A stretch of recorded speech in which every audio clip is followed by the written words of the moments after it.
Et si je vous disais qu'un homme a survécu, non pas à une, mais à 2 bombes atomiques? Voici l'histoire authentique, troublante, presque irréelle de Tsutomu Yamaguchi. Ce japonais ordinaire est devenu le seul homme officiellement reconnu comme survivant des 2 explosions nucléaires de l'histoire. Préparez-vous, car cette histoire dépasse la fiction. Elle parle de courage, de hasard, de souffrance et d'espoir. Avant, pense à t'abonner et à activer la cloche de notification pour ne plus manquer nos prochaines histoires incroyables, mais vraies. Le matin du 6 août 1945 s'est levé comme n'importe quel autre à Hiroshima. Le soleil brillait de 1000 feux, promettant une belle journée d'été. Tsutomu Yamaguchi, un jeune ingénieur, se rendait à son travail au chantier naval Mitsubishi. Il portait avec lui des plans, l'esprit déjà accaparé par les délais à respecter. La guerre semblait lointaine, un grondement sourd dans un monde paisible. Yamaguchi arriva au chantier naval, l'air vibrant d'activité. Les ouvriers se saluaient, échangeant des plaisanteries et quelques gorgées de thé. La journée s'annonçait longue, mais ordinaire. Personne n'aurait pu imaginer que le ciel recelait une terreur au-delà de toute compréhension, une force qui allait bouleverser le monde à jamais. L'horloge dépassa 8 heures.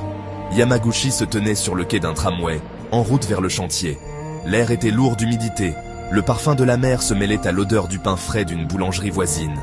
La vie, à cet instant, paraissait trompeusement normale. À 8h15, le monde explosa.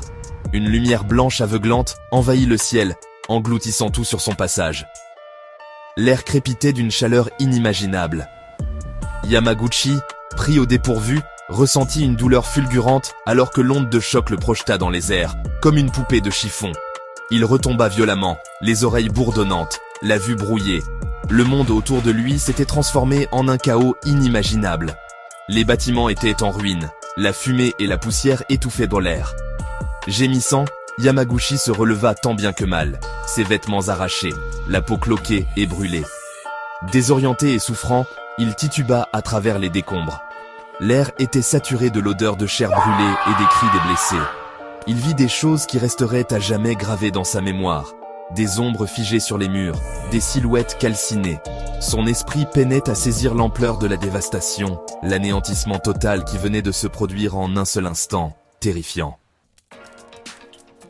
Yamaguchi, miraculeusement vivant mais gravement brûlé, entama la longue et douloureuse marche vers sa ville natale, Nagasaki. Chaque pas témoignait de sa volonté de survivre. Il croisa d'innombrables personnes, leurs visages marqués par l'horreur et la douleur, leur corps portant les mêmes stigmates atroces de la bombe. Le voyage n'était qu'une succession de souffrances et d'épuisement. Les brûlures de Yamaguchi le faisaient horriblement souffrir. Sa soif était insupportable. Il s'accrochait à l'espoir de revoir sa famille. Leur visage était une lueur dans l'obscurité qui avait envahi son monde. Après 3 jours, Yamaguchi arriva enfin à Nagasaki. Sa propre ville, bien que marquée par les bombardements classiques, lui semblait un refuge comparé à l'enfer qu'il venait de quitter. Il se traîna jusqu'à chez lui, avide du réconfort de sa femme et de son fils. La famille de Yamaguchi était bien sûr ravie de le savoir en vie, mais en toute honnêteté, son apparition les a profondément bouleversés. Il était à peine reconnaissable, son visage et ses bras étaient couverts de bandages. Quand il parlait des horreurs dont il avait été témoin à Hiroshima, ils avaient du mal à le croire.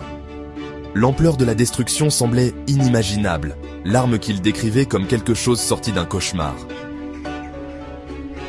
Le 9 août, 3 jours après le bombardement d'Hiroshima, Yamaguchi se traîna jusqu'à son travail, déterminé à retrouver un semblant de normalité. Il a raconté son expérience à ses collègues incrédules, ses mots déferlant dans un torrent de douleur et d'incrédulité. Tandis qu'il parlait, l'inimaginable se produisit à nouveau. À 11h02 du matin, le ciel au-dessus de Nagasaki a éclaté dans le même éclair blanc aveuglant. Yamaguchi, jeté au sol une fois de plus, sentit une vague de désespoir l'envahir. Le destin, semblait-il, l'avait choisi pour un destin cruel et inimaginable.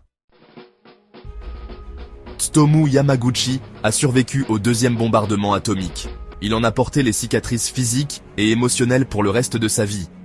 Il est devenu un témoignage vivant des horreurs de la guerre nucléaire, un Hibakusha, un survivant. Pendant des années, la honte et le silence ont enveloppé son expérience. Le monde, qui s'efforçait d'accepter l'ère atomique, n'était pas prêt à écouter. Yamaguchi, cependant, a refusé de se taire. Il a rompu le silence, s'exprimant contre les armes nucléaires et plaidant pour la paix. Son histoire, un rappel effrayant du coût humain de la guerre atomique, a trouvé un écho auprès des gens du monde entier.